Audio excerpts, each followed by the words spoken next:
welcome to the 2016 wash-up for the Cats. They finished the home and away season in the top two, but the way Geelong exited the finals would leave a really sour taste for everyone involved with this football club, Matthew Lloyd. It would, Damo. They came from 10th to top four. They finished third in the end, so it's a good progression. But still, as good as Dangerfield was, they had a lot of players who underperformed this year that they'll seriously look at in the off-season. Yeah, and that first quarter and the early stages of the second quarter in the preliminary final on the weekend just gone is a shocking way to end a season, having got the express route through to the prelim final. That's right. I've played in some poor finals before, and it's a very, very long off-season, and it'll be a long one for some of those Geelong players. And we'll delve into the specifics of what needs to be done soon, but we'll look at a highlight first, Lordo. And mine for the season was this man who actually missed the preliminary final with injury, but Daniel Menzel. I thought what he did on the back of getting back into football after all the injuries late last year was quite extraordinary. 33 goals and a real presence and a real key to what they were about. And I always felt if he was playing, they were always a chance to win. Well, they had 32 more inside 50s, Geelong,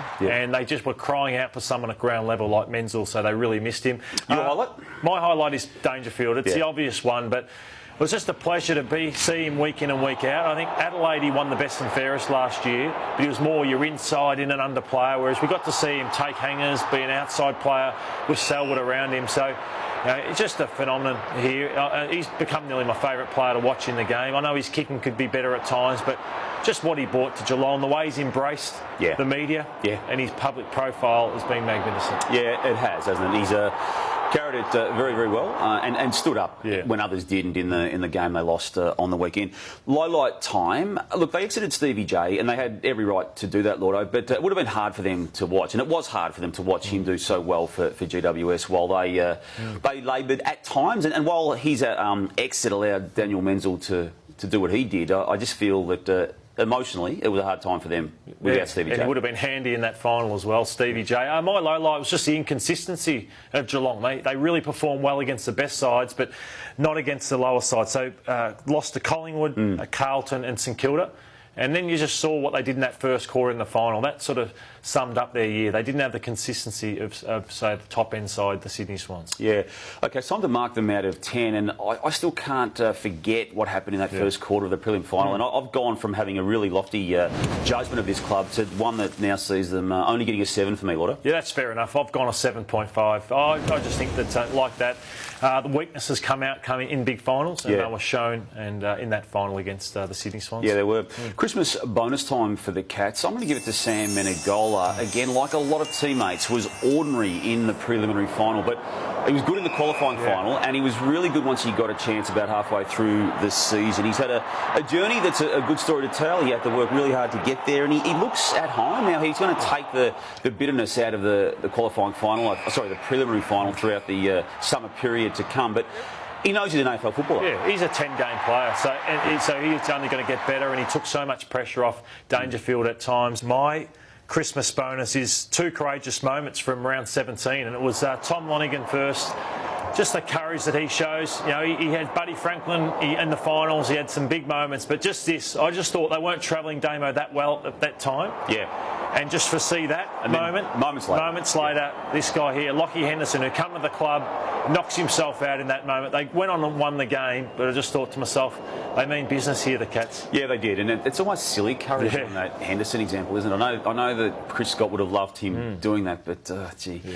Scary stuff. Chopping block time now for the Cats out of 2016.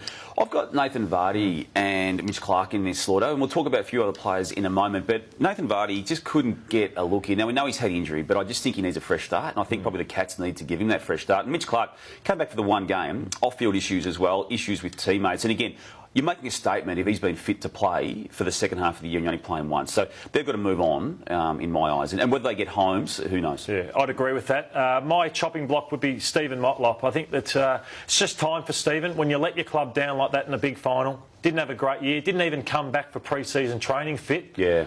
I just think maybe you make a move, you make a stand and move him on for somebody else. OK, he's contracted. There is interest in him. Big decision to be made on Bartel and Enright. Bartel has reached the trigger point for a new contract, so there's no issue there. And Enright, we just don't know. Do you have a read on what the Cats should be doing with both those men? Bartel was magnificent in that final, but I think when your club would prefer you didn't play on, I think it's time to move on. And Corey Enright, he was all Australian. but at 35 years of age, they may need to try and bring some pace through that back line. So I think both moved on. It wouldn't be a bad thing. Sure. Josh Caddy and Paddy Dangerfield post-match during the home and away season endured a strange moment, Lordo. They're talking after yet another win and you can see them quite happy, but something from the sky hits them. Oh, when you make a big comeback from that, you don't even mind seagull droppings falling on top of you that game. And this one from Menegola, I was a good actor, Dave, during my time, but even I'd be proud of this one. Fine. Hey, stop looking for free kicks, all right? I'll play them when they're high. Not even the umpire was buying that, Lotto. Hey, there's so many areas in which they need to improve coming out of 2016, going into 2017. They've got issues with Bartel and Enright. They've got other issues probably at the end of next year with Lonigan and Mackie and also Taylor, I think's in that equation now. So they need to just exit these champions in a way that doesn't leave them feeling bad about themselves or the club. They do, and they have to keep going to the draft, which they've given away a lot of picks in the last couple of years. Mine is their pace out of the back line. Yep. I'm massive on this. They were too slow. Mackie, Enright, Taylor, Lonigan, all not quick, so they need to get Thurlow back, hopefully, who got an knee injury in the pre-season, and also Nakai Cockatoo. Can they turn him into a defender? Or is it Mitch Duncan next year? So that's my big issue. OK, it looked good for the Cats coming out of the qualifying final. It doesn't look as good now after losing a prelim final. And as such, going into 2017, what are you saying they're going to do? I've got them stagnating. I could see them back there again next year, Damo. What about you? I've got them going down. I just really didn't like what I saw in that game against the Swans. That ultimately was the one that they needed to perform better in. So I've got them going down, Lotto. I mean, I still think they'll make the finals, but Thanks. Thanks, Damo. And that's the wash-up for the Geelong Footy Club in 2016.